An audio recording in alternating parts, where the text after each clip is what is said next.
بسم اللہ الرحمن الرحیم۔ السلام علیکم ورحمۃ اللہ وبرکاتہ۔ محترم دوستو، ساتھیوں، جیسا کہ آپ کو معلوم ہے کہ آج ہمارے یہاں ہندوستان کے اندر ابھی 4:30 سے لے کر تقریباً مغرب تک 1 گھنٹے کا سورج گرہن ہے۔ تو اس بارے میں اسلام ہماری کیا رہنمائی کرتا ہے؟ کیا اس سے کسی حالات کے اوپر کوئی فرق پڑتا ہے یا نہیں؟ جیسا کہ غیر مسلموں کے بہت سے عقائد ہے کہ اس سے فلاں چیز ہو جاتی ہے، فلاں چیز ہو جاتی ہے، حاملہ عورت جو ہوتی ہے اس کا اس کے اوپر اثر پڑتا ہے، اس طریقے کی بہت سی باتیں ہیں۔ تو آئیے ہم اس کو اسلامی نقطۂ نظر سے سمجھتے ہیں کہ اس وقت ہمیں کیا کرنا چاہیے اور یہ سورج گرہن کیوں ہوتا ہے۔ بخاری شریف کی ایک روایت ہے جس کے اندر اللہ کے نبی صلی اللہ علیہ وسلم نے فرمایا، ان الشمس والقمر لا يخسفان لموت احد من الناس ولكنهما آیتان من آیات اللہ فاذا رأیتموها فقوموا فصلوا، کہ فرمایا اللہ کے نبی صلی اللہ علیہ وسلم نے کہ بے شک سورج اور چاند گرہن یہ لوگوں میں سے کسی کی موت کی وجہ سے نہیں ہوتے، بلکہ یہ تو اللہ کی نشانیوں میں سے یہ 2 نشانیاں ہیں۔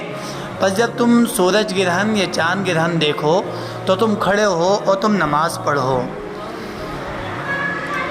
یہ حدیث کے اندر اس کی وضاحت کی گئی۔ اس روایت سے معلوم ہو گیا کہ سورج چاند کا گرہن ہونا کسی کی موت و حیات کی وجہ سے نہیں ہوتا، جیسا کہ جاہلیت کے زمانے میں لوگوں کا عقیدہ تھا اور اب بھی لوگ اس کو مانتے ہیں، بلکہ ایسا ہونا قدرت الہی کی نشانیوں میں سے ہیں، تاکہ سورج اور چاند کا مخلوق اور عاجز ہونا، بے بس ہونا لوگوں پر ظاہر ہو جائے۔ اس روایت سے یہ بھی معلوم ہو گیا کہ اس خاص گرہن کے وقت میں لوگوں کا عمل کیا ہونا چاہیے۔ حاملہ عورت کے لیے بھی وہی حکم ہے جو دیگر لوگوں کے لیے ہیں، یعنی جب تک گرہن رہے نماز میں مشغول رہنا چاہیے، اللہ کی حمد و کبریائی اور پاکی بیان کرنی چاہیے، اور ذکر و اذکار، توبہ و استغفار کی کثرت کرنی چاہیے۔ نیز اب نماز پڑھنے کا حکم ہے، لیکن ہمارے یہاں جو وقت آ رہا ہے سورج گرہن کا وہ عصر کے بعد کا وقت ہے، اور چونکہ عصر کی نماز کے بعد ہمارے یہاں کوئی نفل نماز نہیں ہے، اس لیے اب نفل نماز تو ہم پڑھ نہیں سکتے، کیونکہ عصر کے بعد نفل نماز ہے نہیں۔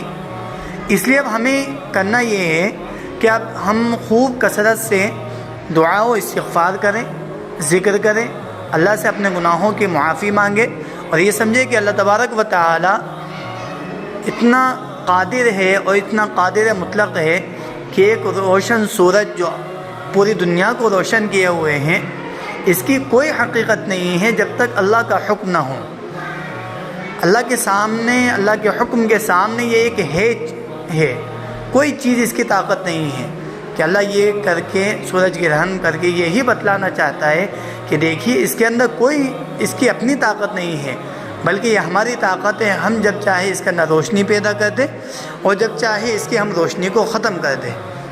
لہذا تمام ساتھیوں سے گزارش ہے کہ اس میسیج کو خوب سنیں اور آگے بھی اس کو ساتھیوں کو بتلائیں، کیونکہ ٹائم بھی اب بالکل قریب ہے، اور لہذا زیادہ سے زیادہ دعا و استغفار کا اہتمام کریں۔